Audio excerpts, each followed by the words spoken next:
Okay, so today we're diving into the story of a material that, honestly, sounds like something straight out of mythology. The ancients? They literally thought it was magic. This stuff fireproofed our world, probably saved millions of lives. But, and it's a huge but, this miracle material has an incredibly dark side. In fact, it's one of the deadliest substances we've ever sold. So, the big question is, how did this celebrated miracle turn into one of the most notorious menaces of the modern world? Well, to really get a handle on the danger, we first have to understand the appeal. What was it about this stuff that made us fall so head over heels for it in the first place? So, what is asbestos really? Well, at its most basic level, it's a rock. But it's not like any other rock. Its minerals grow into these amazingly strong, flexible, and totally fireproof fibers. And yeah, that unburnable part, that's what made it seem like a literal gift from the gods. I mean, the ancient Greeks even had a name for it, asbestos, which pretty much means inextinguishable. You can't put it out. I mean, this really gets to the heart of its magic. Just try to imagine this. You're walking along and you find this fluffy, kind of cotton-like mineral just poking out of the ground, and you can literally spin it into thread that will not burn. For hundreds of years, this wasn't some fantasy story. It was totally real. And that reality, that magical mineral, was about to become a billion-dollar industry, all because our cities were facing a constant, terrifying threat. You gotta remember, back in the 1800s, our cities were just tinderboxes waiting for a spark. You had these wooden buildings packed in tight, open flames for cooking, gas lamps everywhere. I mean, one little accident and whole neighborhoods would go up in smoke. And they did, all the time. Embers would just fly from one roof to the next, and suddenly you have this unstoppable firestorm. And then enter Henry Ward Johns. He had this brilliant idea. He saw that all these short, cheap asbestos fibers were just being thrown away by textile makers, and he realized, wait a minute, this is the perfect stuff for fireproof roofing. So he mixed it up with tar, ran the whole messy concoction through his wife's clothes wringer, and boom, he created a product that was about to change everything. So John's invention? It wasn't just a success. It sparked an absolute explosion in asbestos use. His company, Johns Manville, became this industrial giant. I mean, look at these numbers. By the 1970s, America was using over 800,000 tons a year. It was everywhere. In your roof, sure, but also in your insulation, your car's brake pads, your hair dryer. Some people even put it in toothpaste. No, seriously, toothpaste. But here's where the story takes a really dark turn.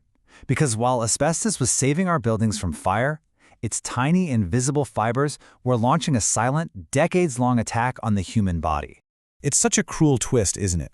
The exact same properties that made asbestos this miracle material are precisely what make it such a menace. I mean, these fibers are so incredibly durable that fire can't break them down, and it turns out, neither can our own bodies.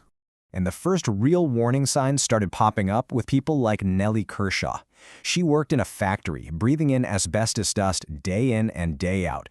When she died, at just 33 years old, a doctor did an autopsy, and what he found was horrifying.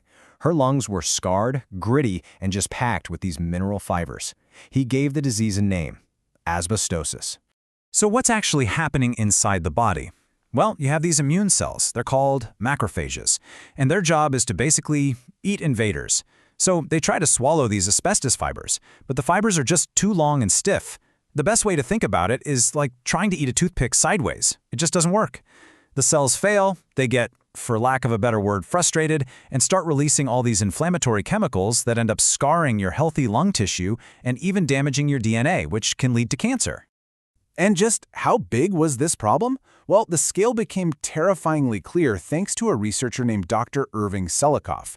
He looked at American shipyard workers during World War II, and what he found is just mind-blowing. Working with asbestos insulation in those ships meant you were 1.6 times more likely to die from asbestos-related cancer than you were from actual combat in the war. Let that sink in. But you know, the most shocking part of this whole story isn't just that the material was dangerous, it's that the companies making billions of dollars from it, they knew. They knew their products were killing people, and for decades, they actively and deliberately worked to hide that truth. Just look at this. This is a direct quote from a lawyer for Johns Manville found in their own internal documents from 1935.